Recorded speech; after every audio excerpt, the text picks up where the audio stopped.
बिस्मिल्लाहिर्रहमानिर्रहीम। अस्सलाम वालेकुम। नजरील खान कुलाची आप मेरे यूट्यूब चैनल देख रहे हैं। हुज़ूर वाला पाकिस्तान के सियासी मंजरनामे में कुछ इंतहाई अहम तरीन चीज़ें जो कि आपके सामने रखनी है। शुरू हम यहाँ से करते हैं कि आज सैफर केस के मुतल्लिक समाअत हुई।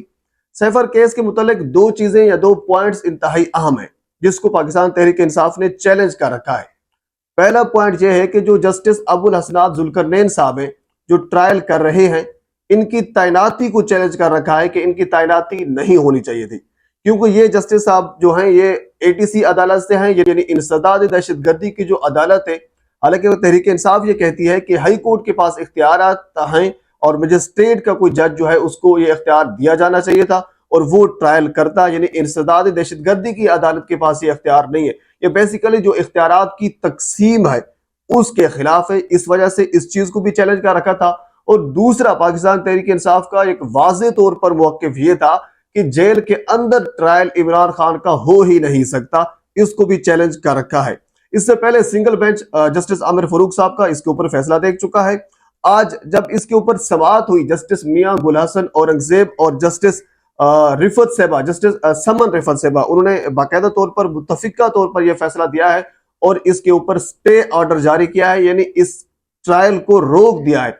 हालांकि इसमें जो अटॉर्नी जनरल है मंसूर अवान साहब वो वहां पे मौजूद थे और प्रोसिक्यूटर एफआईए के वो वहां पे मौजूद थे और उन्होंने बारहा कोशिशें की। इवन के उन्होंने कहा कि आप परसों की डेट ना दें, आप कल समाअत रख लें, लेकिन इसके ऊपर स्टे ऑर्डर ना दें, इसके ऊपर इसको ट्रायल को रोके ना। यानी उन्होंने बारहा कोशिश की, लेकिन उसके बावजूद, क्योंकि पिछली समाअत के ऊपर भी आपको मैं ये बता चुका हूं कि जस्टिस मियां गुल हसन औरंगजेब ने यह वाज़े तौर पर कहा था कि ये 2023 का दौर चल रहा है, ये 1970 या 60 का दौर नहीं है, यह सब कुछ ओपन है, तो इसमें ओपन ही होना चाहिए। तो उसके बाद फिर हुआ यह था कि 5-5 मेंबर्स को ये इजाजत दी गई थी और वो 5-5 मेंबर्स फैमिलीज के हो गए, यानी फैमिली के जो 5 बंदे थे उनको इजाजत दे रखी थी। तो आज जब ये बात हुई कि हमने 5-5 मेंबर्स को इजाजत दे रखी है, तो इसके ऊपर भी जस्टिस साहब ने ये कहा है कि ये बिल्कुल कोई ओपन ट्रायल नहीं है। 5 बंदों को इजाजत देना ये कोई ओपन ट्रायल नहीं है। और साथ ये मिसाल भी दी थी, आपको याद होगा कि इंदिरा गांधी कत्ल केस में भी जब ट्रायल जेल के अंदर चल रहा था, तो उसके बाद फिर सुप्रीम कोर्ट ने उसको ओपन किया और ओपन करके खुसूसन बीबीसी और बाकी जर्नलिस्ट को ये इजाजत दी कि आप जाकर वहां ट्रायल देख भी सकते हैं और उसको रिपोर्ट भी कर सकते हैं। यानी बेसिकली जस्टिस मियां गुल हसन औरंगजेब, यानी ये इस हवाले से उनका माइंड क्लियर था कि जो मीडिया पर्सन है, जो जर्नलिस्ट है, उनको वहां पे जाना चाहिए, सिर्फ फैमिली मेंबर्स को नहीं जाना चाहिए, बल्कि मीडिया पर्सन को भी वहां पे जाना चाहिए और ट्रायल तभी ओपन होगा ताकि वो रिपोर्ट भी कर सके और मामलात दुनिया को आगाह भी कर सके। उनका माइंड बिल्कुल क्लियर था और वाज़े तौर पर यह था कि जो ट्रायल है वो इमरान खान का ओपन ही होना चाहिए। बहरहाल आज इसके ऊपर फैसला दे दिया गया है। अब परसों इसके ऊपर दोबारा दलाइल होंगे। और साथ आपको एक चीज और भी बता दूं कि अटॉर्नी जनरल आज बेसिकली इस वजह से गए थे या के लिए इस उम्मीद से गए थे कि हम अदालत को ये बताएंगे कि काबीना ने इसकी मंजूरी दे दी है।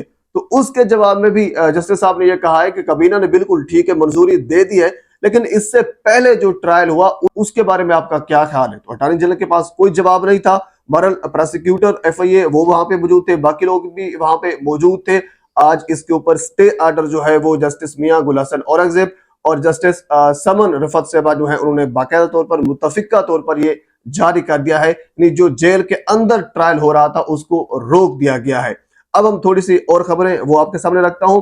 इंतहाई अहम तरीन खबर वो ये है कि इस वक्त नवाज शरीफ साहब जो है वो बड़े परेशान है। पिछली 2-3 वीडियोज में मैं आपके सामने रख चुका हूं, लेकिन आज उनकी परेशानी की वजह एक और सामने आई है, क्योंकि आज नवाज शरीफ साहब जो है वो बलूचिस्तान के लिए रवाना भी हो चुके हैं। लेकिन उनको परेशानी पंजाब में एक ये है कि पंजाब के एक नाम आपने सुना होगा, सैफुल मलूक खोखर साहब, उन्होंने एक रिपोर्ट दी है और वो रिपोर्ट ये है कि आपके खिलाफ हमजा जो है वो खड़ा हो चुका है और हमजा शहबाज ने, आपके भतीजे ने अपना एक धड़ा बना लिया है। तो इसके ऊपर नवाज शरीफ साहब को काफी गुस्सा आया, उन्होंने काफी गम गुस्से का इजहार किया और काफी नाराजगी का इजहार किया कि मेरे होते हुए एक और धड़ा क्यों बन रहा है। ये बाकायदा तौर पर यह चीज रिपोर्ट हुई है और बड़ी तस्दीक शुदा ये चीज है कि सैफुल मलूक खोखर साहब ने नवाज शरीफ साहब को इस चीज के बारे में आगाह किया। और मुझे यकीन बने ये भी समझ नहीं आ रही कि वो कौन लोग हैं जो हमजा के धड़े में शामिल हो रहे हैं। नहीं, एक ऐसा बंदा जो सही तरीके से आपसे हाथ भी नहीं मिला, ये मेरे ख्याल में 3-4 उंगलियां जो है वो उनसे वो हाथ देता है, हाथ भी नहीं मिलाता, तो फिर भी उसके बावजूद भी वो कौन से लोग हैं जो उसके धड़े में शामिल हुए हैं और उन्होंने नवाज शरीफ साहब की मुखालफत की है। बहरहाल ये एक चाचे और भतीजे का मामला है और इसके ऊपर काफी नाराजगी का इजहार भी किया है। अब हम थोड़ा सा आगे चलते हैं। हुजूर वाला अगली खबर वो इमरान खान के हक में है और बड़ी अहम तरीन खबर है। अब बहुत सी अच्छी सी खबरें जो है वो खान साहब के हक में भी आ रही हैं। अगली खबर यह है कि सिंध हाई कोर्ट ने एक फैसला दिया है इमरान खान के हक में, और फैसला ये है, उन्होंने जो पैमरा का एक हुक्मनामा था उसको कलादम करार दिया है। इन पैमरा ने पाबंदी लगा रखी थी इमरान खान की तस्वीर के ऊपर, इमरान खान के नाम के ऊपर, और इमरान खान की जो जलसे हैं या फिर जो सियासी सरगर्मियां हैं उनके ऊपर पाबंदी लगा रखी थी। आज सिंध हाई कोर्ट ने इन तमाम आर्डर्स को, इन तमाम इस सारे हुक्म को कलादम करार दे दिया है। लेकिन हो सकता है इस फैसले के ऊपर अमल दरामद ना हो। हालांकि हमने बहुत से ऐसे फैसले देखे हैं जो लाहौर हाई कोर्ट ने दिए, जो पेशावर हाई कोर्ट ने दिए, जो इस्लामाबाद हाई कोर्ट ने दिए, और इसी तरह सिंध हाई कोर्ट भी एक फैसला दे रही है। अगर इसके ऊपर अमल दरामद नहीं भी होता तब भी जो मुअज़्ज़िज़ जस्टिस साहब हैं उनका नाम कम अज कम एक सुनहरे हरूफ के अंदर लिखा जाएगा कि उन्होंने तमाम तर दबाव के बावजूद या तमाम तर ताकत के बरअक्स आकर उन्होंने एक असूल के मुताबिक, एक कानून के मुताबिक, आइन के मुताबिक उन्हें फैसला दिया।